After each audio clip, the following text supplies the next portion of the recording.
Y es momento de recibir a Ileana Rodríguez. Ileana, ¿cómo andás? ¿Cómo estás, Vale? Bien, bueno. Nos metemos en tu columna de lingüística y de temas que nos van involucrando, que tiene que ver todo con el lenguaje, las palabras, los usos que hacemos también de eso.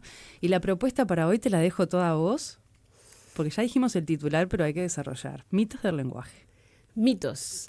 Que estábamos recién preguntándonos hasta dónde son mitos y bueno, los oyentes podrán confirmar o no si ellos creen que las cosas son del modo que se van a plantear ahora en breve o no. Porque muchos mitos con el paso del tiempo caen porque vivimos en la era de la información, no necesariamente del conocimiento, sí. Pero está muy, muy a la mano de cualquiera de nosotros confirmar cuestiones que popularmente se creen ciertas. Como, por ejemplo, que hay lenguas más difíciles que otras. Eso está recontra instalado, ¿no? Se me ocurre. Bueno, mi hijo el otro día me dijo, con el tema del mundial, estábamos viendo a unos jugadores hablando árabe, y dijo enseguida, el árabe es una lengua muy difícil, el árabe es muy difícil, ¿no, mamá? Y bueno, claro, desde su punto de vista, porque claramente es ininteligible, ¿no? Porque uno escucha a alguien hablando portugués, italiano, y capaz que algo ahí puede llegar, o le suena cercano en algún punto, pero para él la calificó enseguida de lengua difícil. Y eso me hizo pensar también que estos mitos además son intuiciones nuestras, no es necesariamente una bajada cultural, una creencia de nosotros los uruguayos. Cuando un niño hace su observación es porque, bueno, hay algo de cierto ahí. Y claro que es difícil para nosotros hispanohablantes, pero en realidad es una verdad a medias esto. Para un bebé, aprender árabe, aprender mandarín, aprender euskera, aprender la lengua que sea, de las miles de lenguas que existen, va a ser igual de fácil. El tema es cuando ya tenemos una como lengua materna, ¿no? Como claro, ya cuando está instalada una ya. Te iba a preguntar eso, Ileana, justamente, si la dificultad para aprender una lengua de grande depende cuál sea tu lengua de base. Sí, de hecho... Ahí cambia la historia. De hecho, ese es otro mito, que es que los niños aprenden rápido y los adultos lento. ¿Estamos de acuerdo? ¿No? Que también está todavía muy vigente eso, sí. ¿No? Los comentarios que he recibido muchas veces, ¡ay, qué lástima que no aprendí tal o cual lengua de chico! O que no presté atención en las clases de... Y bueno... Esto también es un mito porque en realidad los adultos aprendemos más rápido, mucho más rápido. Si nosotras vamos con nuestros hijos a vivir a Lyon, nuestros hijos que son pequeñitos van a terminar aprendiendo francés. Nosotras seguramente también.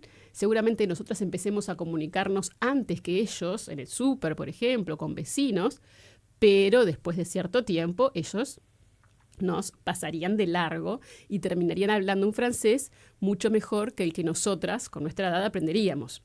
Lo que pasa es que el niño aprende más lento, pero termina alcanzando un nivel de proficiencia mucho mejor, ¿okay? Dependiendo de la edad, llega incluso a ser el de un nativo. ¿Es por lo integrada que tenemos nosotras nuestra lengua materna cuando nos enfrentamos a otra? Sí, tiene que ver también. Están en plena etapa de integración, ¿no? Sí, y con cuestiones de poda neuronal, claro, justamente. Claro. O sea, todavía el cerebro de un modo no termina de configurarse. Y esto está relacionado con el primer mito, ¿no? Con esto de que hay lenguas más difíciles y más fáciles. Son todas igual de fáciles de adquirir, no de aprender, que eso es cuando ya somos más grandecitos. Y hay algo que se ha confirmado bastante ya, que es un hecho que conocemos bien, que es el siguiente. Los bebés pueden distinguir, cuando nacen, recién nacido, puede distinguir una diversidad de sonidos muy superior a lo que podríamos distinguir nosotras. Por ejemplo, para nosotros incluso es difícil distinguir el sh y del y. ¿Sí? Todavía hay personas muy añosas que dicen yo en Uruguay. Pero los más jóvenes la palatal es completamente sorda para los jóvenes, dicen yo. Incluso esa distinción para un hispanohablante, en donde el sonido todavía existe en nuestra comunidad, es difícil de distinguir para un adulto. Y así podríamos ir con vocales largas y cortas, y, ¿no? Y con nasalizaciones. Todo eso un recién nacido lo distingue a la perfección. Pero a medida que va pasando el tiempo y se va exponiendo la lengua que le tocó, empieza a ocurrir una poda neuronal y que quedan sordos, digamos, a otros sonidos. De hecho, por ejemplo, para un sinohablante, y l escuchan lo mismo. ¿Sí? Escuchan el mismo sonido. Sí, no logran. Por eso cuando tratan de hablar una lengua como el español, en donde son dos sonidos distintos, y l, terminan confundiéndolas. ¿Sí? Pero bueno, en conclusión, no hay lenguas más difíciles que otras. Sí, como bien decías, depende de cuando lo vamos a aprender, no adquirir de bebés. Cuando lo vamos a aprender, depende de cuál es tu primera lengua, dónde estés parado. Entonces el árabe es difícil para un hispanohablante, pero quizás para un hablante de alguna lengua de la región no lo sea tanto, como para nosotros el portugués. No lo vemos tan complicado. Claro. De hecho, hay servicios diplomáticos, digamos, de estados sofisticados que cuando forman a su personal, también pienso en cuestiones del FBI, ¿no? Y que tienen que enseñar lenguas rápidamente a su personal. Hay quienes han diseñado tablas en donde, de doble entrada, digamos, en donde dependiendo de tu primera lengua es cuánto tiempo te va a llevar, ¿no?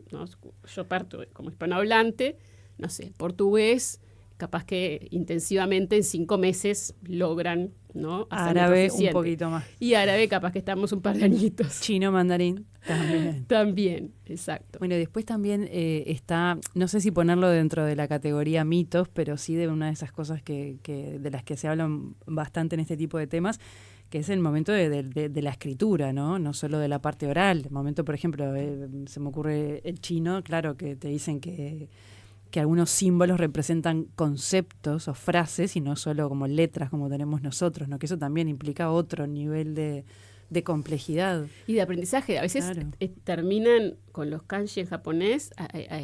Tenés que llegar a un nivel de educación muy alto para conocer la gran mayoría.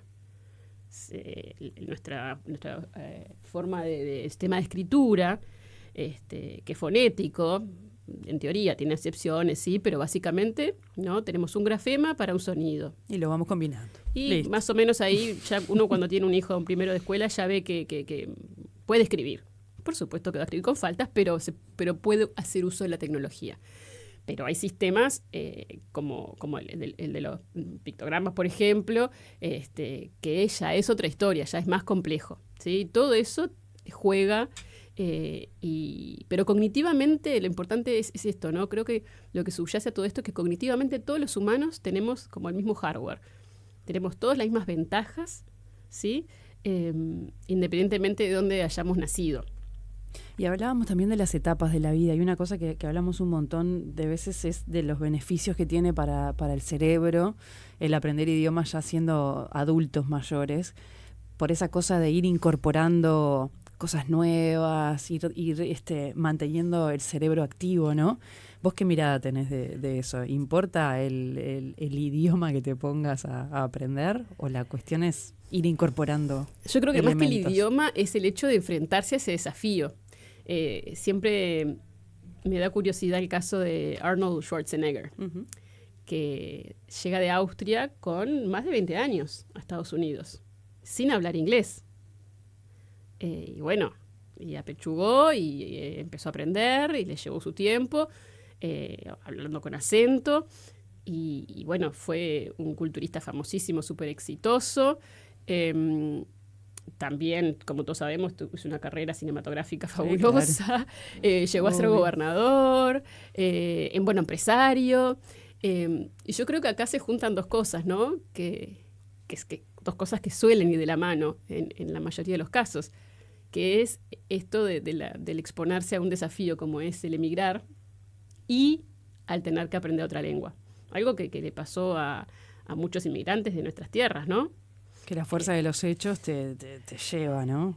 A aprenderlo. Lo que no te, en tiempo récord. Lo que no te Sí, mata, claro, ¿no? claro. Te hace más fuerte. Sí. A uno le da resiliencia esto de enfrentarse a algo y más que el enfrentarse, el darse cuenta de que uno puede, ¿no? Que uno puede aprender otra lengua. Da mucha satisfacción. Es algo muy mágico cuando uno está del otro lado de que pasó, digamos, el alambrado y ya puede comunicarse en otra lengua, sobre todo de grande. Yo tengo la experiencia de haber aprendido una lengua extranjera de chiquitita y otra de adulto. Y bueno, son experiencias distintas, pero la de adulto es mágico porque justamente se da muy rápido, se puede percibir esta magia, ¿no? Uno se acuerda de que a mí me pasó la primera vez que fui a vivir a Italia sin hablar español y aprendí allá en modo inmersión, asistiendo a clases en el marco de mi maestría.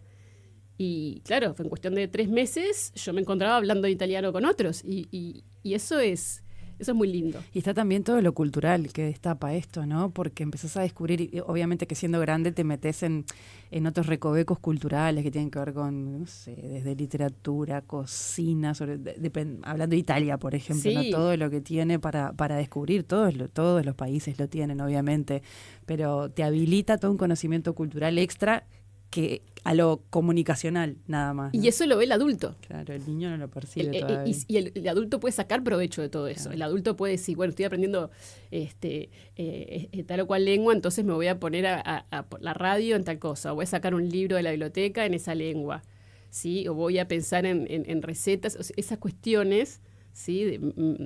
Meta-analíticas, Claro. a otro nivel, o puedo decir, bueno, me voy a hacer una listita de palabras y me la pego en el espejo del baño para aprenderme estas palabras. Todo eso, como los niños no son capaces de desarrollar esas estrategias, que el adulto sí.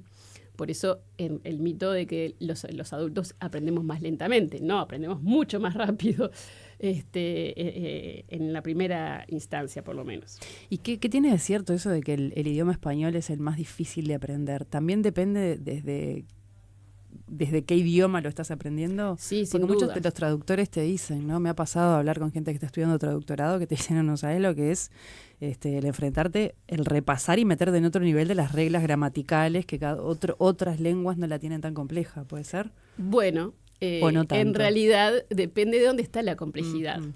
¿Sí?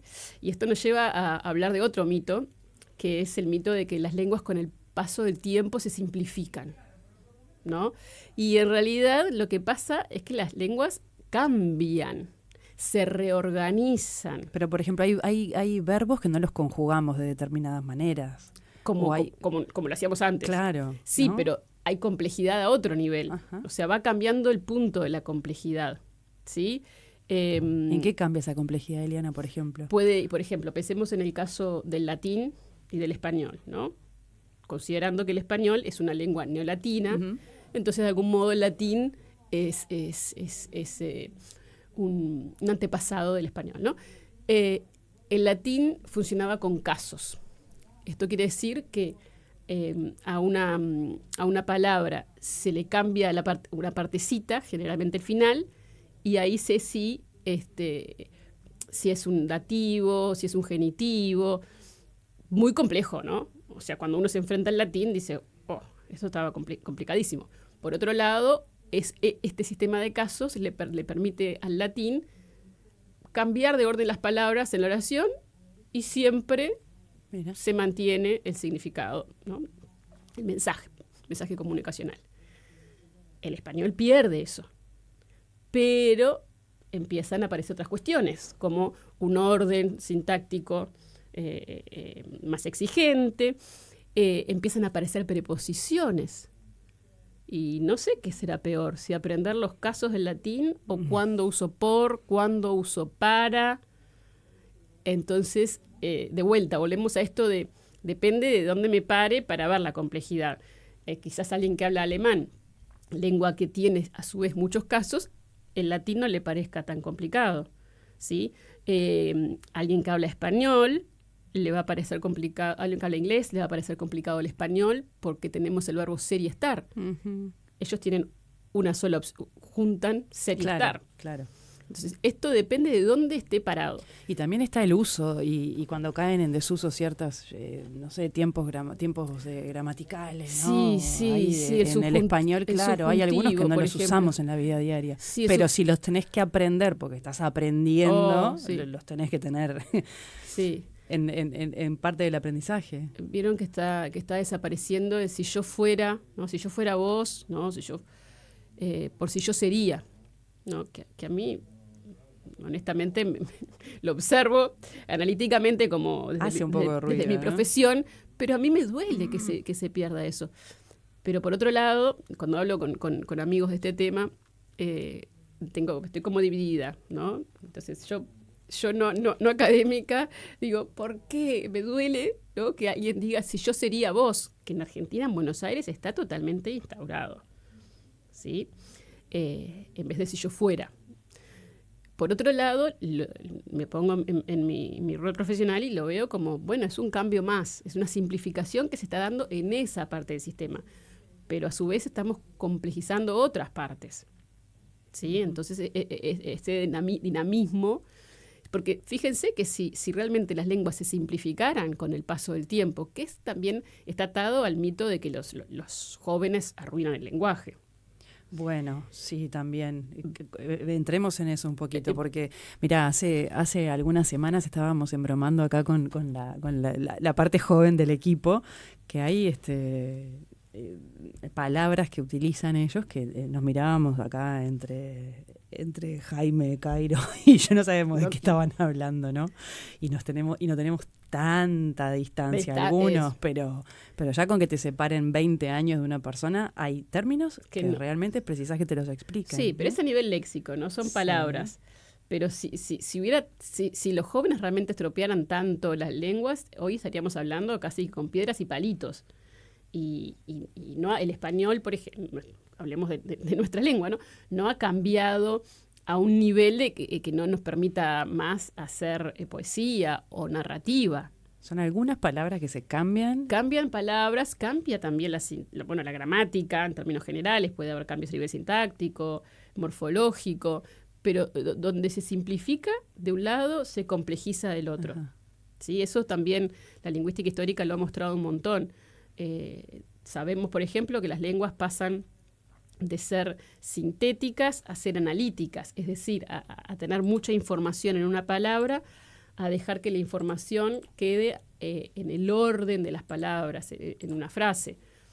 Pero yendo a esto de las palabras, también se me ocurre otro mito, que quizás no es tan conocido, pero seguramente la audiencia en algún momento escuchó algo.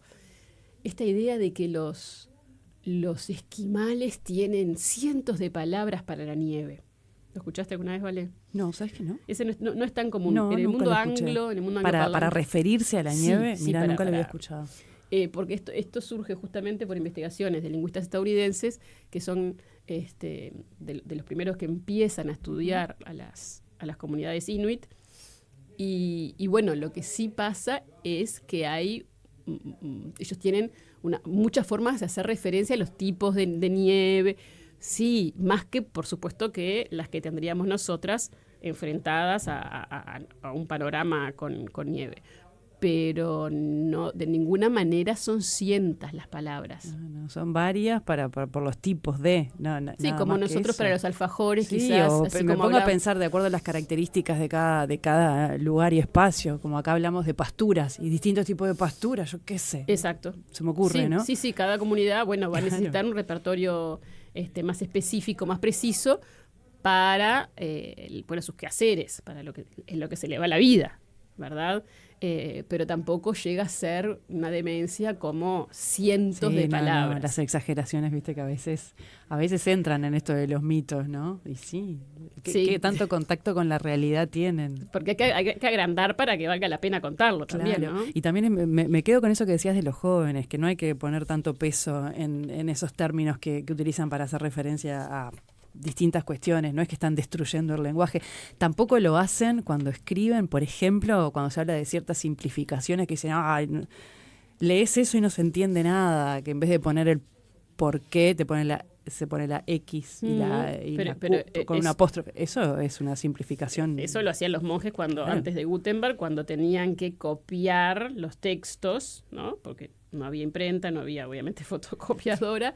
Entonces, para alivianar el trabajo, eran las abreviaturas, eran casi que todo el texto. Sí. De hecho, alguien quiere estudiar latín hoy, tiene que tener un diccionario de abreviaturas para poder entender un texto antiguo. Y el mismo concepto pasa cuando te escriben, no sé, ejemplo básico, casa con una K y una S y una A.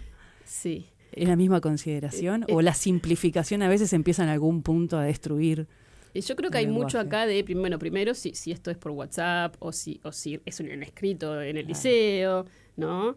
Yo creo que también hay esta cuestión identitaria, de esto de mostrarme distinto, que siempre los adolescentes van a querer hacer y han querido hacer, ¿no? Pensemos en la generación de nuestros padres, con los cortes, cuando mi madre se cortó el pelo como Beatle. Sí, claro. Que era un escándalo. La ruptura en algún lado tiene que estar. Tiene que estar, ¿no? Los pantalones Oxford, bueno, que ahora volvieron, ¿no? Pero los originales eran muy disruptivos. El joven tiene que hacer algo distinto, ya sea escribiendo casa con K, o tatuándose, o haciéndose, no sé, poniéndose un piercing. Pero no es para tanto para decir que destruyen. Eso me parece que está bueno ponerlo en su justa medida, porque a veces son depositarios los más jóvenes, los adolescentes, en distintos tipos de destrucciones que no tienen nada que ver. Bueno, lo que sabemos es que históricamente, yendo a la Roma antigua, se han encontrado en baños romanos grafitis, en donde también se mencionan que los jóvenes, las críticas, bueno, y en textos, por supuesto, también críticas a los jóvenes y a su uso de... Eso es una constante en la historia. Y bueno, y acá estamos hablando y a ver, ningún cincuentón habla como hablaba cuando tenía 15 años, que seguramente hablaba de un modo que a su abuela no le gustaba.